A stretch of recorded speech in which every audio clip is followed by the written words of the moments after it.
Welcome to the first episode in our podcast series called The Voice of the Youth.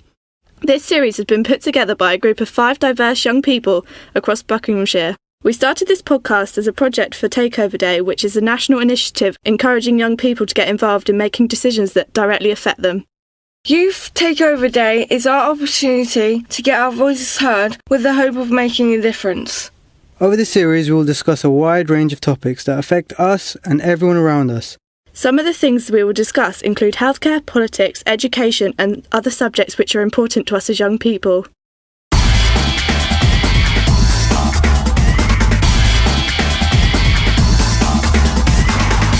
To kick off the series, we will be discussing politics. And with general elections just around the corner, one of the topics we will be discussing is whether or not 16-year-olds should be allowed to vote as they did in the Scottish referendum. For starters, we are going to talk about whether politics is even relevant to us. All the politician people, like when they do their talk and adverts on TV and all that business, if they actually made it appeal to young people, then maybe they'd listen to it. But at the point when one of their adverts come on TV, that's when I go out of the room to get a drink, because all they talk about is boring, irrelevant stuff to us, like house tax and that sort of thing. And that's the problem with young people having a vote, because we see it, well, the vast majority of us, rightly so, see it as something that does not concern us. But then the other day, because we don't have a vote. The other day I was watching one, and they were saying about increasing the amount of apprenticeships. Now that is a good thing, and that is right for young people, because having done an apprenticeship myself, I do believe that they're good for people. Next, we discussed whether we thought politics should be incorporated into the national curriculum. Well, the thing is, they touched on it briefly in PSHE, but in such a light-handed, putty-footed way of dealing with it that you don't actually get anything out of it. Like the people who know about politics and are avid, really into it, know that everything that the teacher's saying is just complete rubbish, and everyone else is just switched off because it doesn't concern them. And I think the problem is that, like with the apprenticeships, I think that if we, a lot of young people heard something like, we are going to increase wages for young people, they're going to be like, wow, wicked, that is the party that I want. And then in another speech, they're going to go, and we also want to raise taxes on everything young people have to buy, this much, so that your wages are effectively nothing, but obviously putting it across in a good way, we're going to help Britain out by raising taxes, then we may vote for that one because we don't have a full understanding of it. So unless there is sufficient education in place in the first place, there is no point in us having a vote, because, don't mean to be harsh, but some adults don't quite properly know who they're voting for. They just go, Labour is my family party, my family is voting for Labour, I am voting for Labour. Not to pick on anyone, but with the emergence of UKIP, people single-handedly looking at their policies and going, they want to stop HS2, that's the party for me. Yes, they're stopping HS2, have you looked at what they're going to do to the housing market? Have you looked at what they're going to do to wages and taxes? Well, they're going to stop HS2, that's cool and all, but once you put this party in power, they're going to stay there for 4 years. And that's going to do a lot. Well, one of the things I think is wrong with the way, the whole system works is you get one party that comes in for 4 years, and then if they are not elected for the next 4 years, then another party comes in, they're going, we're announcing changes across the board, because this obviously wasn't working when we only had it in place for 4 years. That's because all the policies they put in weren't supposed to work within that short period, and then they just cancel everything. This thing that you were sticking into education, no, we're going to re-put that into this area of education when it hasn't had a chance to kick in. And people see that as, well, nothing changed, so I'll give this party a chance to change it. But people don't realise a lot of the time that they've got to let one party stay there and do their job, because otherwise nothing happens. Has party politics tradition become more important than the transparency of policies? I think they need to stop the whole farce of public speaking. I think they need to stop having people giving speeches to the people and putting their points across convincingly. Because while it's all a popularity contest and you've got politicians going out kissing babies and all the rest of it, at a very basic level, you should just have your points listed on a wall, and people should be able to see that for what they are. You shouldn't be allowed to put some kind of spin on it. We're raising taxes to do this, and you can list your reasons, but if people don't agree with what you're doing, that should just be there. So, is our form of democracy fair? The sort of problem that you're talking about is the overall problem with democracy. Like, you can vote, it can be split 51-49, and now those 49 people don't have a vote. Absolutely. But the only alternative to that is something that was tried in Germany absolutely ages ago, which was where for every percentage of the vote you got seats. But then the problem is you end up with half the people in your representative house on this, and nothing gets done. It's impossible to get anything done. So to get something done, you've got to let one party take power, and to try and minimise the amount of people dissatisfied by that, you've got to have it as the majority, or the party who's the majority, which is why coalitions are allowed, because you can stick two parties that are, well, a party that's drawing with another party, they can have other smaller parties stuck onto them, and then they're now a majority, so they're keeping the most people happy, hopefully, so they can take power. Do we really have a lot of option when it comes to voting? And do we feel like the parties in power fully represent the people of Britain?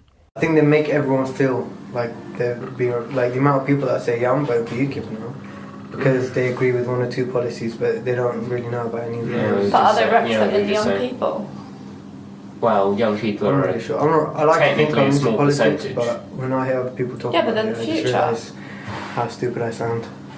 Yes, but just because you're the future doesn't mean that you necessarily should have the right to change everything as it is. According to adult politicians, you don't know anything.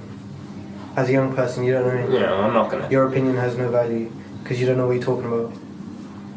Like, do you understand? Because, obviously we like to think that we do know a fair bit, and if there was a change that needed to be made, I would like to think that I would have the power to make it, or at least inform the people in power that, this is what's wrong, can you help us out? But they'll just say, well, we have this, this and this as a priority, we can't really do anything for you because you're not that important. And who was it who said that disabled people shouldn't be allowed? Well, do you know what I'm saying? Yeah. That £2 minimum wage or something. Yeah. Because some disabled people aren't worth looking after. Are politicians really doing enough to engage with and represent young people, or are they still out of touch? The thing with politicians is they will always go for the majority. It's what UKIP's doing right now. He's sitting in a pub with a pint, trying to appeal to Joe the Plumber, the common man, or however you want to phrase it. And to all of those politicians, young people are not a majority.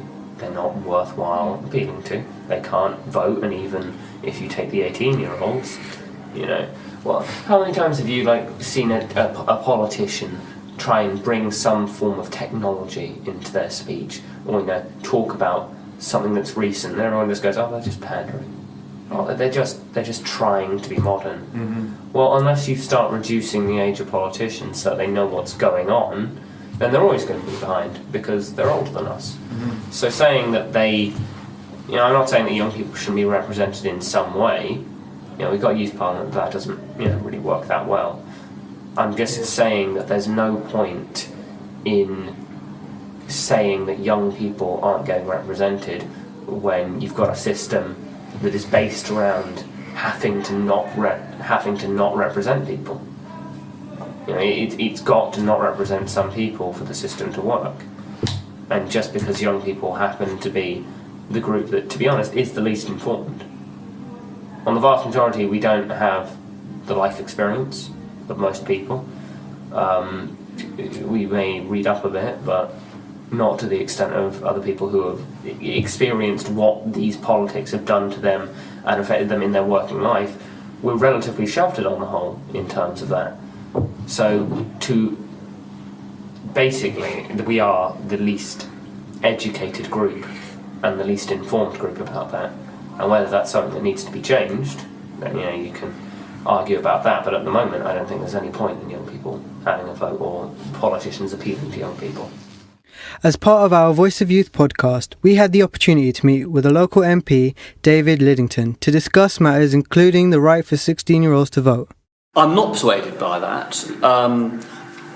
I find when I talk to people 16 and 17, there is a very wide range of interest in and understanding of public affairs. There are some, who are really interested and, demonstrate a greater maturity than some people who are their seniors in years. And there's others who aren't. And I basically stick to the view that we've got a legal age of majority in this country that's 18. Before then, at 16 and 17, you get certain adult rights, but it usually needs the consent of your parents to do that. And so I would leave voting at 18 and in line with the overall year of majority. We also asked David Lidington if he feels that young people could make the right choices if they were better informed about political issues. It's one of the things that, as a politician, I think almost regardless of party, you're always thinking about how do you try and cut through to young people. Whether you talk to me or to people in the Labour or Lib Dem parties, you go door knocking and you meet someone who's a new voter, 18, 19. And you go, who are you going to vote for? And more often than not, you get either I'm not interested or just I don't know. Yeah. And that is the age when you sort of expect idealism to be at its peak. And yet, young people are very into pressure groups and campaign groups on particular issues. But just on my observation, young people are less interested in becoming active within political parties. And yet those are the organisations through which we basically put up candidates and people decide who forms the government in the country. I don't have an instant answer to it. I think some of it's about how you communicate, modern media and all that. And perhaps part of it is about working out the issues that are going to matter most to younger people. But I think it's a dilemma you will find all the main political parties are wrestling with. Thanks to David Lidington for joining us for that interview.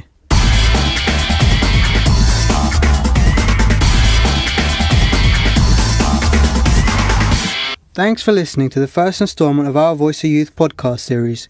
Be sure to check out our SoundCloud because we will be back soon, tackling even more topics that are important to us as young people, such as education, healthcare, and even world issues. We'd like to thank all of the young people involved, Joe from Bucks Youth Service and Sunil from Sound Studio for making this series possible. For more episodes, check us out on soundcloud.com/Voice of Youth podcast. If you want to get your voice heard, just hashtag Voice of Youth.